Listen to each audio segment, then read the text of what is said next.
some cheap funds. The banks are very creative. They will get moving, they will go out, they will look at businesses that maybe before they would have rejected. They will look at them and now be ready to lend. So in the short term, there may be some discomfort arising from the TSA implementation, but long term, it's an absolutely critical tool. The other thing about the TSA is that it gives visibility of revenues. So we had a situation where some agencies have very creative ways of hiding money. You can't hide money with the TSA regime. Everything is seen. And then the question then is, what you want to spend, do you have approval for it? Rather than somebody just sitting down somewhere, no one saw his revenues, just spending, as the money is coming in, they're spending more and more. It's actually bad accounting, it's bad economics. So I'm a great fan of the TSA. Senator Olamilekan's question, what would I do in trade and investment to attract foreign investment? Foreign direct investment, and there are two types of foreign investment. Foreign investment in bonds, in shares, is very short term. If things are not good, they move their money. The foreign investment that we need is foreign direct investment, where they come in and open factories and create jobs for our people here in Nigeria. And what do we need to do to encourage that? It's the same thing I said before, it's infrastructure.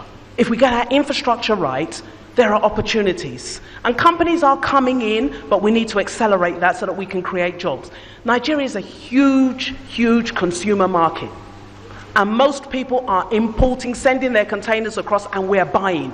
And what we're trying to say to the world now is, we don't want to buy. We want you to come and make it here so that our children are employed and they get the benefit of what we're spending. So we need to understand what are the limitations that are causing people not to invest. Recently, I think the World Bank produced a report and said that we were number 170 over 189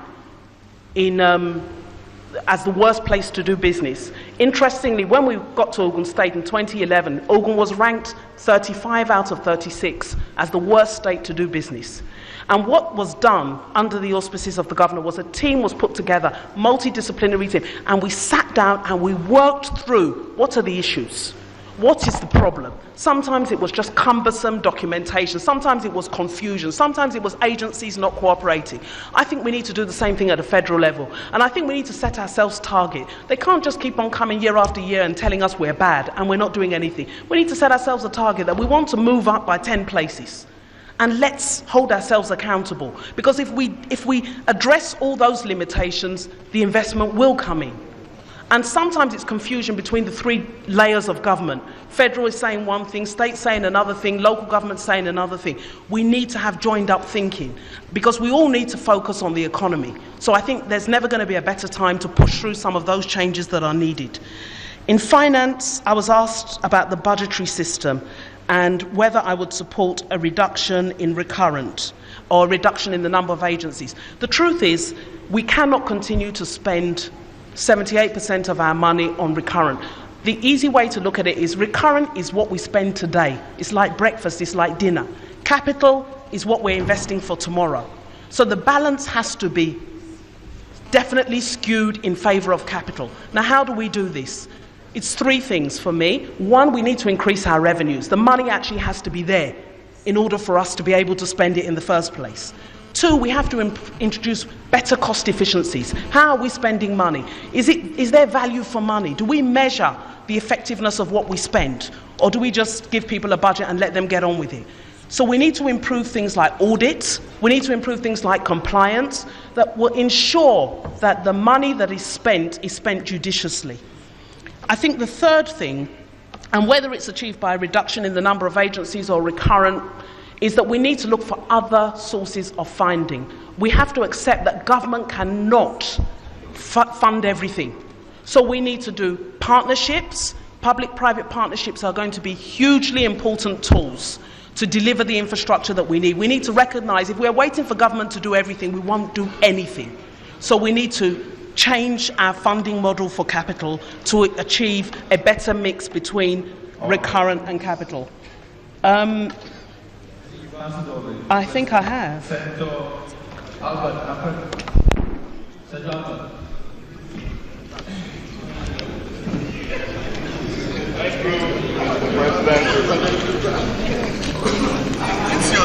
President. Distinguished colleagues, let me join my colleagues in saying congratulations Thank you. to Mrs. Adeosun. I've had the privilege of working with you. Order, please. Order, please. And I know the valuable contributions you make towards the management of facts. And on the basis of what we have seen on your CV, you are nothing more than a financial expert. Thank you. So I'm only going to concentrate my 3 questions in the areas of finance. 70% of our population, active populations, are unemployed in Nigeria. And studies have shown that by 2020, Nigeria will have minimum of 100 million unemployed Nigerians, which of course you know is a social crisis. How can we, or how can you advise government if after the confirmation by your confirmation in the Senate, you be appointed to Minister of Finance? What will be your advice to the government, and what economic policies will you prefer to help government solve the massive unemployment crisis in Nigeria? Then another issue is in budgeting. There have been comments made on a zero budgeting system. How do you think this can be attained? And how relevant is this for such a large and complex economy as Nigeria?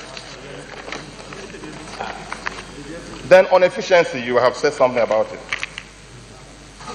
How will you advise this government through efficiency on cost reduction without necessarily compounding the unemployment crisis we have in Nigeria currently? So I thank you, and once again I congratulate you. Thank you very much. Senator Ibrahim Umar Kurfi. Thank you very much, Mr. President. My distinguished colleagues, my name is Umar Ibrahim Kurfi, representing Katsina Center, the Home of Hospitality, Katsina Dakin Kara. Sir, my question goes straight to our nominee. My first question is: reckless waivers, tax evasion and avoidance, unnecessary concession, and remittance of revenue by revenue generating agencies constitute a major impediment to expedient flow of funds into the account. What strategy do you adopt to check the officials' malpractice in the returning of these benefits over the years? Second, the deliberate failure of the Federal Minister of Finance in provision of effective supervisory mechanism over subsidiary Order, please. identified as a major setback responsible for some malpractices that constitute effective sabotage. Order. Distinguished Senator, I think you have to go a bit slowly. No, I can't hear you. I doubt if the nominee can hear you too. So, put the question slowly. Put the question slowly. Yeah.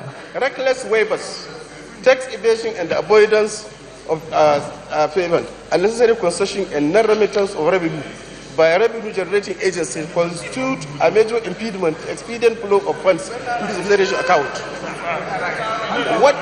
Eh? No. Distinguished colleagues, please let us carry on. Order, please. The distinguished senator has the floor. Order, Yes. please. Sir, I will slow down as slow as possible. What I'm simply saying is reckless waivers, tax evasion and avoidance, unnecessary concessions, and non-remittance of revenues by revenue-generating agencies constitute a major impediment to efficient flow of funds into the federation account. Yes. My question is, what strategy do you adopt to check these official malpractices and retardment the Nigerian problem over the years? That is one.